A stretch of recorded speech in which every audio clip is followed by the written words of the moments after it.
F1 has crossed the 600 million global box office on a budget of 200 million. Budget was over 250 million is what people actually seem to agree on. 603 million. And Superman has passed on a budget of 225 million for 604 million. So within $1 million, they have made the same budget, and they have both. Unfortunately, when you don't break even, we call that a flop. Now, eventually, 600 mil is the new one, Bill. Eventually, when they enter profitability, we will stop calling it a flop. But at least right now, it counts. It counts. 3 times the production budget. And I went back to see what some of these people had said that are now saying it's a win. 3 times the production budget for these big tentpole films is the common mathematical equation, generally speaking. And it is sure as fuck not made 675 million. So we were still, even with generous math, at a not break even point for Superman. So sorry guys. Even though every Cope article in the world has gone around saying how it's beaten domestically, all the things. It flew to a flop. Congrats. But the video on demand sales, Badger. Again, I point to F1. All the crypto toys. This is the thing that's really making the rounds. All of us who said, I really like David Cornsweet, but there was just a couple of decisions where I don't know, I didn't like it. I would love to see him with a different director and a different writer.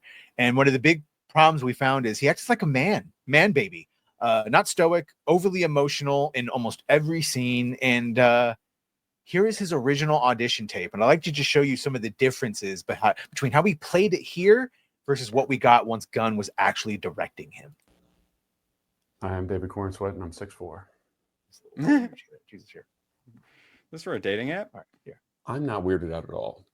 You said you wanted to interview me. Yes, but I feel like I'm acting, pretending like I don't know who you are. I'm a reporter, Clark, in the business of truth. I get it. I get the same way when I pretend to interview myself. Yeah, that's weirder. Well, I don't know if it's weirder. Well, it's equally weird. It's actually weirder. Well, I'm not dating myself, so. Okay. Fine. This is the first scene they had written. Essentially, was the whole the worst scene. No, it's so dumb. But you can see how differently he plays it in the actual release, the one that they filmed forever and had him there. He plays it much more hurt, much more whiny, much more. But here, let's just. He plays it much more confident here. So, Superman. Lois Lane. Recently, it was reported you flew into Pocola. I chewed on my cuck husband for him. 3 missiles headed for the nation of Balya. Yes. And you did this without speaking to anyone in national or international defense organizations beforehand. Is that accurate?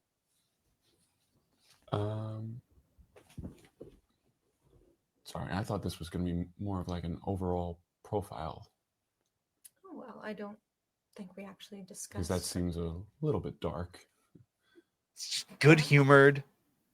Yeah, like a serious, dark question, don't you think? You thought I was going to. He's doing a little too much whisper voice. voice. No. I just felt a little bit. I think the audio is just low. So. What? No, well, that's not what I mean. Not quiet. I'm not saying you meant it that way. Like, this is what airy. I'm saying. You're so used to interviewing yourself. You think that even the most innocuous of question. Innocuous? You're accusing me of defying international treaties. Because you So. In the movie, he goes, I'm media savvy, and it's meant to seem like this fucking idiot. He's not actually. In this one, he is actually media savvy. He actually deduces what she's doing and traps him and trapping him. International treaties. To save lives, yes. Oh, international protocols be damned, right? What if everybody did that?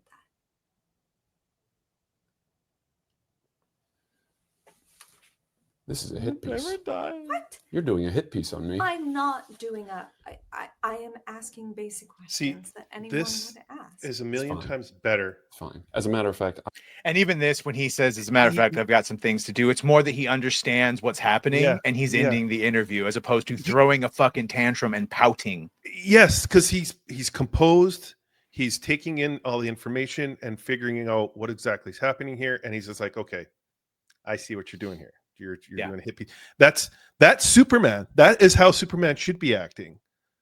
Why he got away from that? It's fucking blows my mind that we got this pouty, childlike behavior. I think from we know Scott. exactly why, and it's because Well, of the joke Irwin made before. It's because he wanted a therapy session. This movie is about James Gunn's vulnerability Yes. and him being hurt, and so he made Superman a proxy for himself, including and up to that goddamn ending, which even David himself read and goes, "But why am I upset at this? But it doesn't make any sense because it didn't make sense."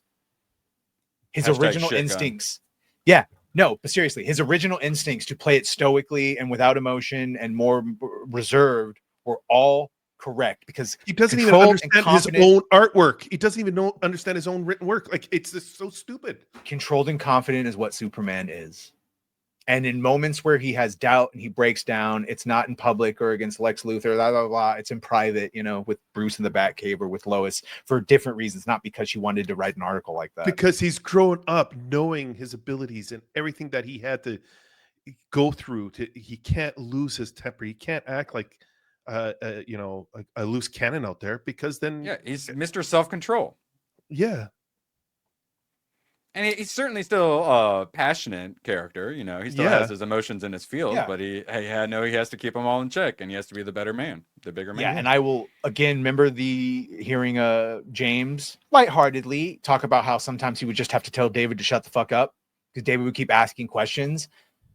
Yeah, to me that sounds like David correctly saw the it's not lining up here. Why is this if this is this? And then eventually, instead of just having to admit that the shit that he wrote doesn't make sense, he tells David to shut up.